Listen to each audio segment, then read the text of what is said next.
have a close relationship. And he said, how can he be pure who is born of a woman? Even if the moon does not shine and the stars are not pure in his sight, how much less is man? If God is greater than the sun and God is greater than the moon, that's in verse 5, and greater than the stars, how much less is man who is, what word you have there? You've got worm? I've got the New King James. It's a kind of worm, a maggot. You know, it's a maggot and a son of man like a worm. Now, David in one of the Psalms describes himself as a worm. And so when we sing that song, "For Such a Worm as I," that's a biblical song. Had a New Zealander, an older gentleman when we got to New Zealand, and he would not sing that song. He said, "We're God's creation. We ought not to call ourselves a worm." Well, David called himself a worm in one of the Psalms. And so when we'd sing this song, he says, when we get to this part, "For such a one as I." And that's I think it's at the cross. I believe that. But so Job now gets back up in chapter 26, and he says, how have you helped him who is without power? He's talking about himself. I'm helpless. And would you please tell me how you can help me? Have you counseled anyone who has no wisdom? And how have you declared sound advice to many?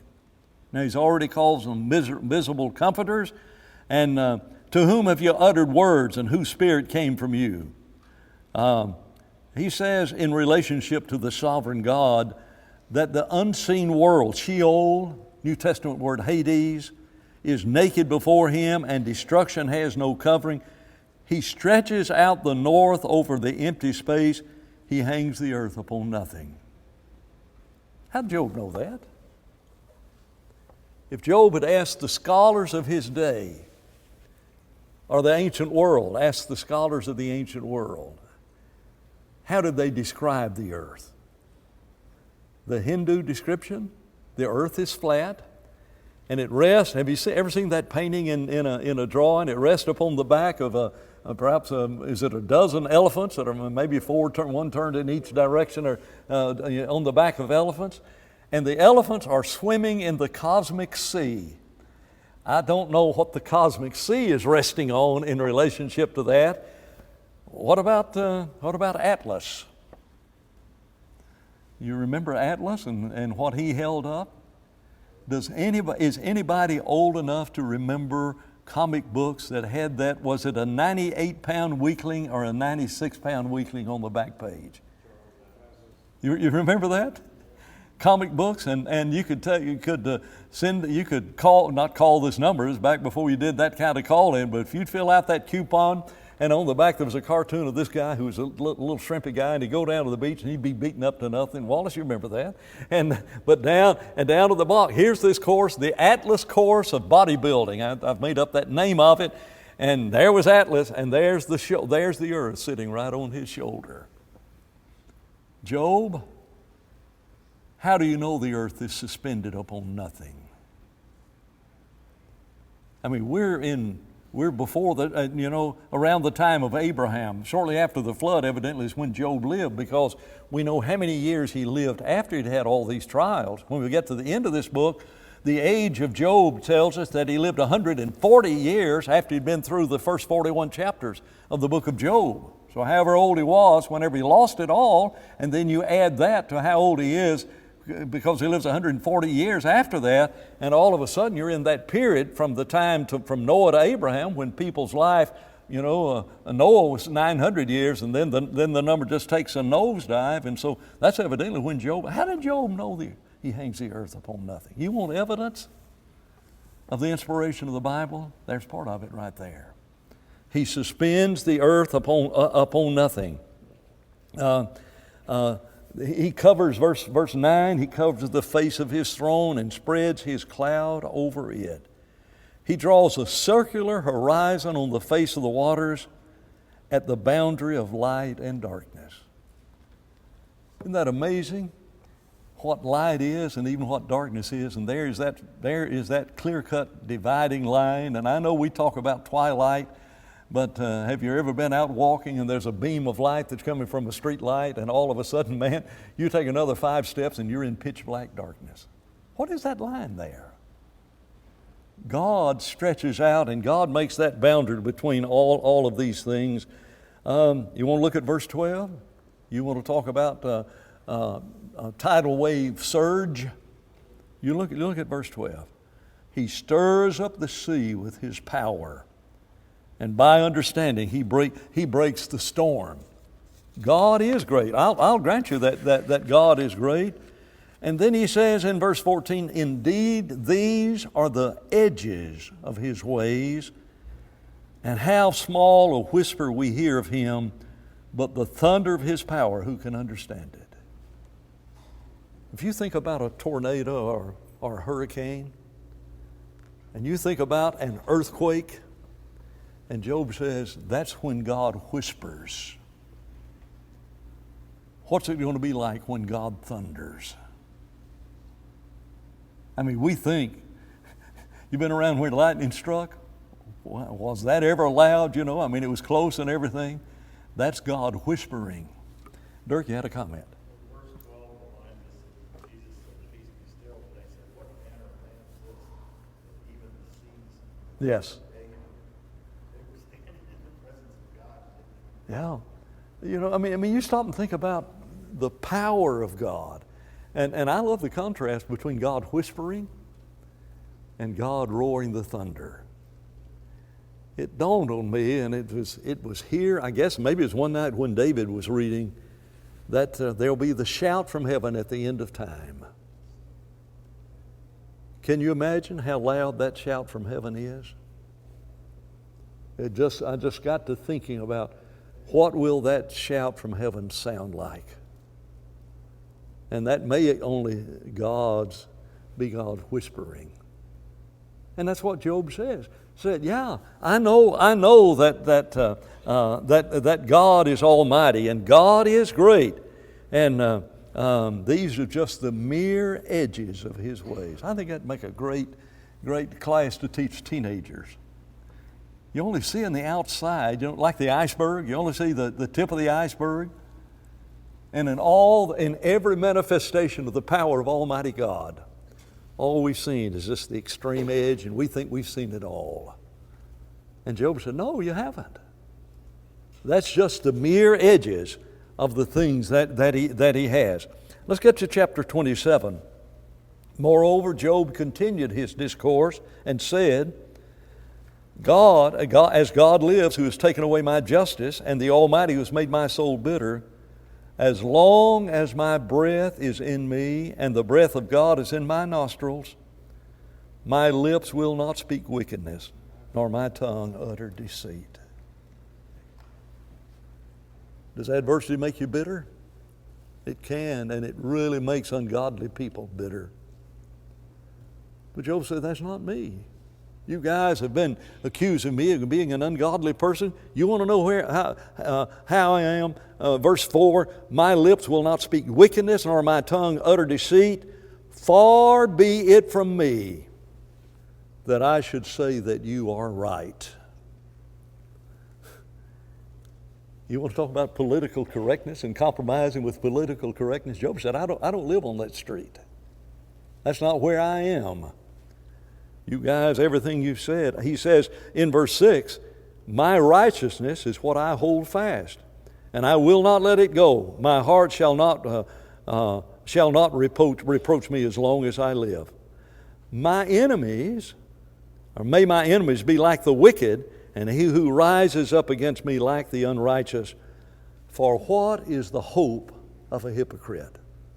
I'm telling you, there's many little phrases in here. You could take the book of Job and preach for 3 years. What is the hope of a hypocrite? Though he may gain much, what's his hope if God takes it away? The story about the rich man who died, how much did he leave? And his chauffeur said, I'll tell you. And they said, you know? He said, oh yeah. Well, how much did he leave? He said, everything. I will tear down my barns. I'll build new barns. And I will say to my soul, eat, drink, and thou hast much goods laid up for many years. And God said, you fool. God's very precise about us, forbidding us to call somebody a fool. But God looked at that individual who said he had a bumper crop, and thou hast much goods laid up for many years. Thou fool, this night your soul will be required of you. I think it's interesting. It didn't say your life will be required of you. It's your soul that's in jeopardy. It's not just your life. It's your soul will be required of you. And then who shall these things be? And then he said, after calling that man a fool, he includes words that could include us. So is every man that is not rich toward God. What's the hope of the hypocrite? We're in that section, verse 8 through 23, and we talk about the hope of the wicked. Surely all of you have seen it, he says. Let's start in verse 11. I will teach you about the hand of God. What is with the Almighty I will not conceal. Surely all of you have seen it. Why then do you believe with complete nonsense? You have seen the wicked prosper, and you've seen it. And now here's somebody else that, and you have no evidence at all. And he says, you know what the portion of the wicked man is with God? And the heritage of the oppressors, you know what they receive from the Almighty God? If his children are multiplied, it's for the sword, and his offspring shall not be satisfied with bread. And verse 16, though he heaps up silver like dust and piles up clothing like clay, he may pile it up, but the just will wear it, and the innocent will divide the silver. God dealt with nations in a very physical way in the Old Testament times, and took away the possessions of the wicked and gave them to the righteous sometimes. And Job says, you guys know that is true. In reference to the wicked, terror overtakes him like a flood. Can you imagine being an unfaithful Christian and the judgment day comes? There may be some folks that don't know what's happening that day. Can you imagine being on the left hand, being an unfaithful Christian, being on the left hand? Terror overtakes them like a flood. Now, God's going to judge the wicked also. But think of how much motivation there ought to be in our hearts because of what we know about this.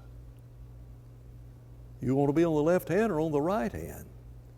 He was talking evidently to individuals, and he said, the least of these my brethren, you need to minister unto them. The east wind carries him away, verse 21, talking about the plight of the wicked, and he's gone. It sweeps him out of his place. It hurls against him and does not spare. He flees desperately from its power. Men shall clap their hands at him and shall hiss him out of his place. And that's what happens to the wicked. There have been individuals that lived their life and gained an abundance.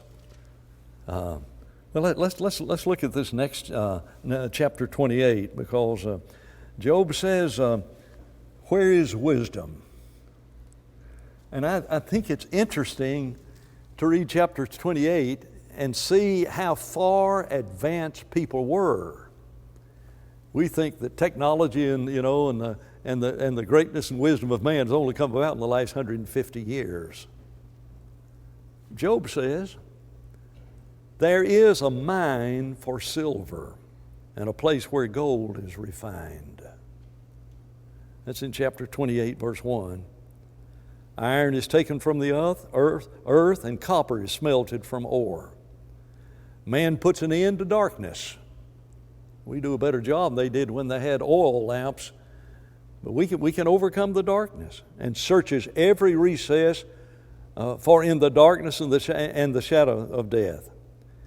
He breaks open a shaft away from the people in places forgotten by feet. They hang far away from men, they swing to and fro. And as for the earth, from it comes bread, but underneath it is turned up as by fire.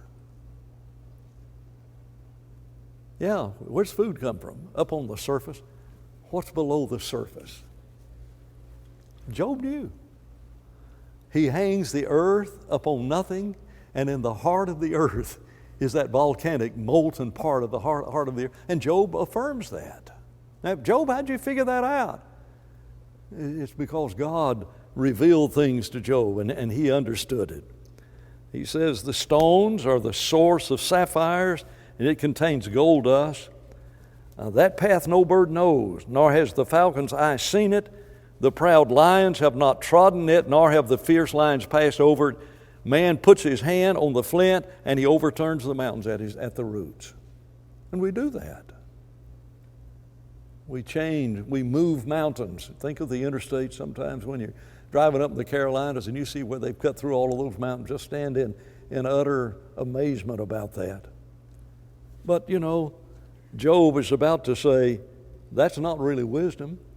He cuts out channels in the rocks, and his eyes see every precious thing. He dams up the streams from tricklings, and what is hidden he brings forth to light. But where can wisdom be found? All right, you got all of this stuff, all of this technology and gold and silver and iron and copper and sapphires and brass and bringing light into darkness. Now, is that wisdom? Where is wisdom, he says, and where's the place of understanding? Man does not know its value.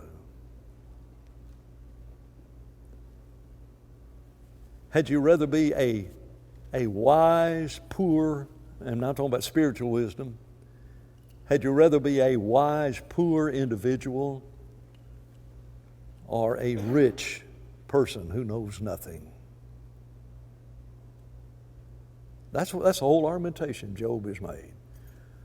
Look at the pyramids. Look at all of these things of the ancient world and the marvels of these ancient worlds. You know, and I think it's ironic they're still trying to figure out how they built those pyramids. You know, there's so many ideas, and in my lifetime there's been so many of these ideas. Man does not know the value of wisdom, nor is it wisdom found in the land of the living. The depths of the ocean says, it's not in me. And the sea says, it's not with me. You cannot purchase wisdom with gold, nor can silver be weighed for its price.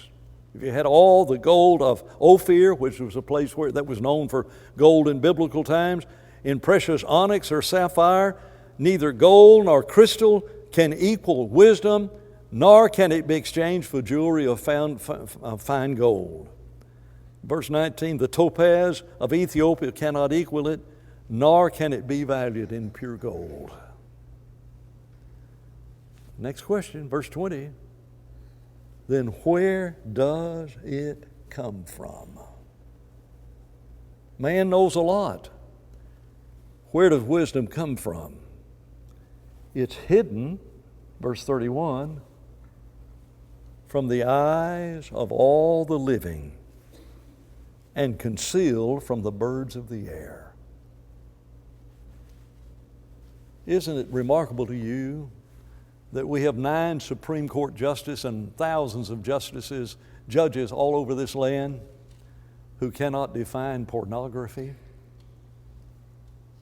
And any mother of a teenage boys know what it is. You know how wise you are? Do you know the value of gold and silver? I'm talking about its true value. Is that wisdom? Yeah.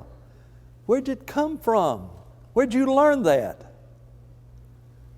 The fear of the Lord is the beginning of wisdom. I know I tell Brother Keeble's story, and I know I've told this story here, but there's some who've not heard this story from Brother Keeble. He says a man gets his PhD and he thinks he knows everything. And he gets all puffed up, you know, and he says he doesn't really understand anything. Brother Keeble says,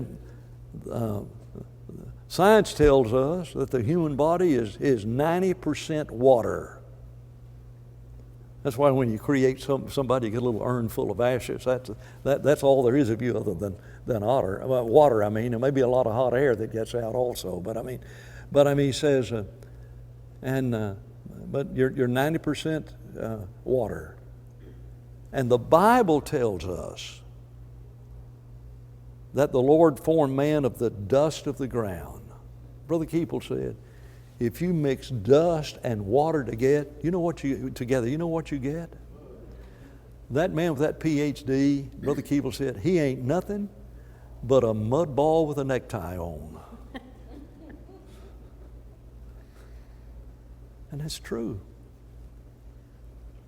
And I'm not mocking education. I wish we'd get as much of it as we could. Price Billingsley, Joe, you remember Price Billingsley? I think you heard Price Billingsley preach when you were growing up many times. Price Billingsley said this, I want my brethren to get as much education as they possibly can. Education is wonderful. And I want my brethren to get as much as they possibly can so that they can know how little it's actually worth. I had rather my children learn their ABCs in heaven as to be able to curse God fluently in 7 languages on this earth. Now, Joel, you heard that man preach. I never heard him preach. I read that book that he wrote. I read it about every 2 or 3 years. In fact, I've got 4 copies of it. I got 4 children, and over these years, I've stolen 4 books. Didn't steal them, but I've made sure that I want my children to have that book that Price Billingsley wrote. Why? Because there's wisdom. And that's exactly what Job is trying to say. You understand death? You understand the blessing of suffering? Do you understand the worth of Christian values and the worth of a Christian wife and a Christian husband? You understand all of these things? John, you had a comment a moment ago. Yeah, I just thought of 2 things, Dan. In my mind, there's no such thing as a wise, poor individual. Yeah. If you have wisdom, you're not poor, you're rich. And then I thought that the things through life that have hurt me most are the things that I thought I knew. Yeah. And it takes Isn't it amazing, John? We look as a young man at life, and now as we've gotten older, I'm a lot farther down that road than you are, and you look back and you think, why was that so important to me? One of the missionaries borrowed my car, let his wife drive it, and she had a wreck in my little Volkswagen. And Eddie was looking in his rearview mirror and saw his wife smash and tear up my Volkswagen. And he said, I ran back to that car and I didn't give one thought at all to your car. How important is a car?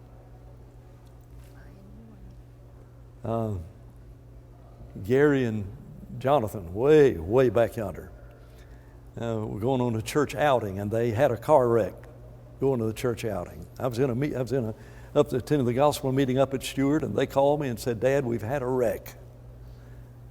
And I'm sure they imagined what my response would be. And I never asked about the car. You know how little that car is worth? It's the only new car I've ever owned, by the way. And Jonathan and Gary tore it up. You know, that's amazing. It's not worth anything. And that's what he's saying. Gold and silver and all of this stuff, and you cannot figure out the value of wisdom. How about this statement? And Dirk, you may help me on this. To establish a weight for the wind. How much does wind weigh? How much the air that's on this earth,